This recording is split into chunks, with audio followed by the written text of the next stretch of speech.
To get the latest updates on the rovers, we are joined by Perseverance Surface Mission Manager Jessica Samuels and Curiosity Deputy Project Scientist Abigail Fraeman.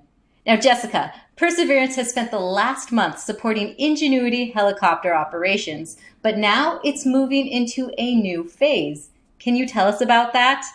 Right. So with this recent fifth helicopter flight, we're transitioning from the technology demonstration phase to more of an operations demonstration phase, as we now turn our attention more towards the robotic arm science-based portion of the mission, and as we prepare for the sample acquisition phase of the project.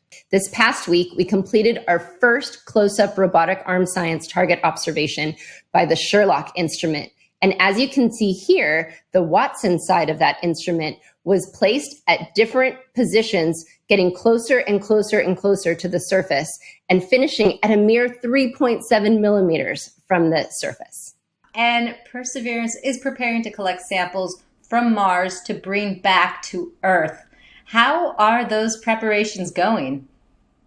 Right. Well, in order to ensure that we are ready for this first one-of-a-kind leg of collecting samples and preparing them to bring them back to Earth, we need to ensure that we can safely place and load the robotic arm on the surface of Mars. So we first did this by loading the core drill and pushing against the rover itself, as you can see here in this image.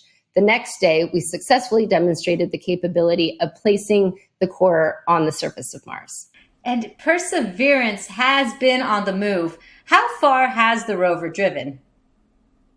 Perseverance has driven 345 meters so far. Over the next couple weeks, we hope to continue to check out more of our autonomous navigation capabilities and are excited about the hundreds and hundreds of meters ahead.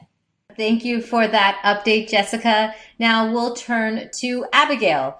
Perseverance is the new rover in town, but Curiosity is still doing science in Gale Crater. What are some of the big stories coming from Curiosity and your team?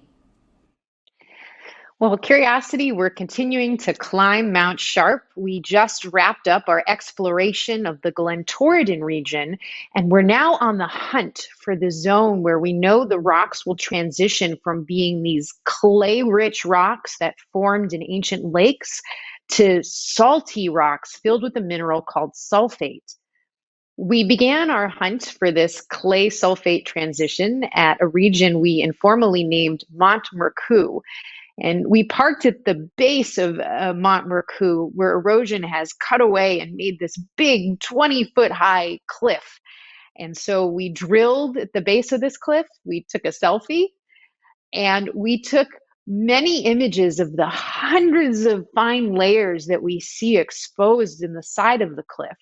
And by analyzing these layers, we're going to understand more about the geologic processes that have shaped the area. What is next for Curiosity? Well, after doing a bunch of science at the base of Mont Mercou, we turned around and we ascended to the top, where we took an absolutely spectacular 360-degree color panorama of our view.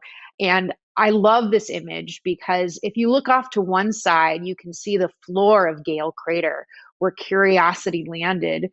We've since climbed over 1,300 feet to get to where we are now on the side of the mound. And if you look off to the other side, you can see the terrain further ahead. Those are the hills where we know the sulfate minerals will be from our orbital data.